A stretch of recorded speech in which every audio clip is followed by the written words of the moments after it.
Tesla sues to sell its cars directly to consumers in Louisiana. August 30, 2022. Tesla has filed suit to sell its cars directly to consumers in Louisiana and is challenging a state law that limits its ability to sell electric vehicles directly to customers and violates its constitutional rights. Last week, Tesla filed a lawsuit with the U.S. District Court for the Eastern District of Louisiana against the Louisiana Automobile Dealers Association, multiple officials on the Louisiana Motor Vehicle Commission, and some dealerships in the state. According to the Wall Street Journal, the lawsuit seeks to open the state's markets to its direct-to-consumer model of selling cars rather than through dealers as intermediaries. In addition to violating the company's constitutional rights, the state law violates interstate commerce. Louisiana consumers' freedom is being unduly restricted by protectionist, anti-competitive, and inefficient state regulation and laws, Tesla said in the lawsuit. A government ban on direct-to-consumer sales of cars went into effect in 2017. In effect, dealers have gained control over which cars will be sold in the state and at what price. Many Americans have repeatedly encountered buying from dealerships and know that their price is much higher than the recommended cost of the car by the manufacturer. A smaller car like a Toyota Corolla or Mazda 3, for example, will have a fairly small markup between invoice and retail price, often around 5%. More expensive as well as in-demand cars can have much higher markups, often in excess of 10%. Hot, new, much-demanded vehicles can have even more crazy additional dealer markups ADMs, reaching over 35%. Obviously, this business is a goldmine, and the losing side is always the buyers. Tesla filed a similar lawsuit in Michigan in 2016 after the state denied the company a license to open a store to sell directly to consumers. The dispute was settled and the state allowed the automaker to sell directly to customers in the state. In addition, Tesla also claims that the defendants in the Louisiana case, citing state law, tried to prevent the company from leasing cars and opening auto repair service centers. There are currently approximately 3,000 Tesla vehicles in the state, and the defendants are effectively depriving customers of the right to have their vehicles serviced, harming the state's residents. Source reposted and summarized from Eva Fox at Tasmanian. My take: those dealer protection laws must go. Tesla Giga Texas is stocking up on 4680 structural battery packs. August 30, 2022. During the Q2 2022 earnings call, Elon Musk was quick to note that Tesla is not dependent on its 4680 cells yet. Model Es are being produced in Texas, but only some of them are equipped with 4680 structural battery packs. Those that are not equipped with 4680 batteries are fitted with the company's 2,170 cells, similar to the Model Es produced in the Fremont factory. Recent aerial photographs taken at the Gigafactory Texas complex suggest that Tesla is gaining some ground in its efforts to ramp the production of 4680 structural battery packs for its best-selling all-electric crossover. Shared by Giga Texas observer and drone operator Joe Techmeyer, the images showed a large number of 4680 structural battery packs being stored on one of Giga Texas' upper floors. There are some telltale signs that the batteries photographed at Giga Texas were 4680 structural packs. Immediately noticeable from the images was the presence of seat mounting frames on the battery packs themselves. These seat mounting frames are where the Texas-made Model E seats are directly installed, as featured and confirmed by Munro & Associates Teardown.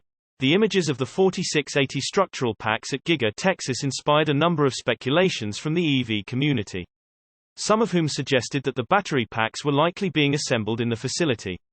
This speculation makes quite a bit of sense as Tesla's pilot production plant for its next-generation cells at Cato Road in Fremont, California appears to be focused on producing 4680 cells, not the whole structural battery pack.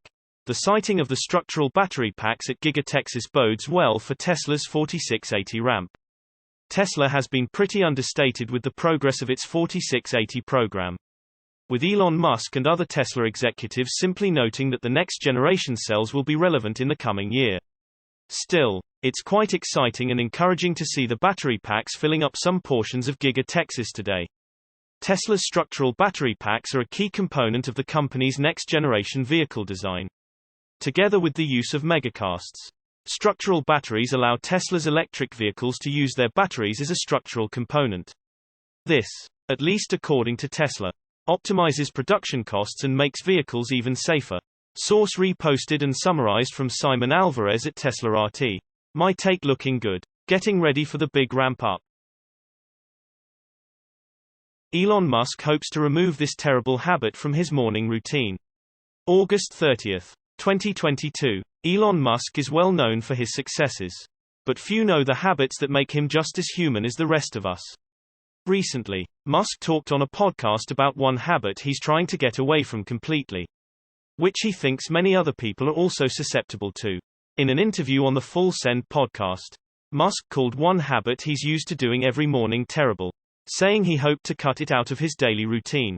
On the 3-hour podcast, Musk discussed topics ranging from Mars to Tesla, and to the habit of checking his phone when he wakes up every morning. Instead, Musk explained, he hopes to replace the habit with something healthier. I have a bad habit, which I suspect a lot of people do, of immediately checking my phone in the morning. Musk said during the podcast, it's a terrible habit. Actually, Musk explained previously that he uses his phone to check his emails for around 30 minutes each morning, though he's now hoping to replace that habit with a better one. Instead, Musk says he's hoping to work out for at least 20 minutes before checking his phone at all. I need to work out and be in better shape, Musk said on the Full Send podcast. So, I'm going to switch from immediately looking at my phone as soon as I wake up to working out for at least 20 minutes. Then I'll look at my phone. In the past, Musk has said that he goes to bed around 3 a.m. and gets up around 9:30 a.m. each morning. The smartphone habit initially came from Musk's anxiety about missing out on company emergencies while he's sleeping. I run SpaceX and Tesla, so there's usually some sort of thing that's happened overnight, added Musk. Musk isn't wrong about how common it is for people to check their phones first thing in the morning. According to findings in a study from IDC Research, around 80% of smartphone users check their phones within 15 minutes of waking up. But Musk also notes some of his other vices which may also sound familiar. Like cutting back on a caffeine habit. There were probably times when I had like 8 Diet Cokes a day or something ridiculous. Musk said, I think these days it's probably 1 or 2. So it's nothing too crazy. Billionaire or not, Musk's day-to-day vices seem to relate more to the average person than some might expect. Like many of us in the smartphone era, it can be all too easy to check our phones right when we wake up. But we'd probably be better off if we didn't, according to Musk. Source reposted and summarized from Peter McGuthrie at Evanex. My take: those smartphones will be the death of us all. Elon Musk focusing on wide release of FSD before year's end. According to a recent Reuters article distributed by Yahoo Finance, Tesla CEO Elon Musk shared today that his goal is to get the company's self-driving technology widely released by the end of 2022. The hope is to open up Tesla's full self-driving beta program to all paying customers in the US as soon as possible. We've heard Elon Musk mention the end of the year for many years now. But in this case, it appears H is just talking about a wide beta release rather than a perfected product. There's also potential for a wide release in Europe, though it may depend on regulatory approval. Musk recently spoke in Norway, which is often coined the EV capital of the world. At an energy conference, he talked about sustainable energy sources and the continued need for oil and gas. At least for now. However, the topic took a turn to Tesla's FSD beta technology, which has been all over the news of late. Musk also said he wants to get SpaceX's Starship rocket into orbit this year. The Vocal CEO said via Reuters, the two technologies I am focused on trying to ideally get done before the end of the year are getting our Starship into orbit, and then having Tesla cars to be able to do self-driving. Have self-driving in wide release at least in the US and potentially in Europe, depending on regulatory approval. Perhaps these are the topics Musk will include in his master plan Part 3, which he admitted he was working on in March 2022. Some have speculated that the Tesla bot will also have a home in the upcoming plan that will be penned by the CEO himself. A few days after the above tweet, Musk elaborated a bit, though it's still not clear exactly what the essay will include. He has talked at length about Tesla's manufacturing prowess and scaling further, with the Tesla robot potentially being part of the equation. We all know Musk hopes to help shift the world away from fossil fuels, though recently H has made it clear he thinks we need still gas and oil. At the energy conference in Norway, Musk explained to reporters, realistically I think we need to use oil and gas in the short term. Because otherwise civilization will crumble. He even went on to say that Norway should continue drilling for oil and gas at this time. Musk shared that it's a monumental challenge to make the shift to sustainable energy while also maintaining a sustainable economy. He added that it will take decades to complete. Source reposted and summarized from Stephen Loveday at Inside E. V. S. My take: getting closer and closer to the dream of FSD.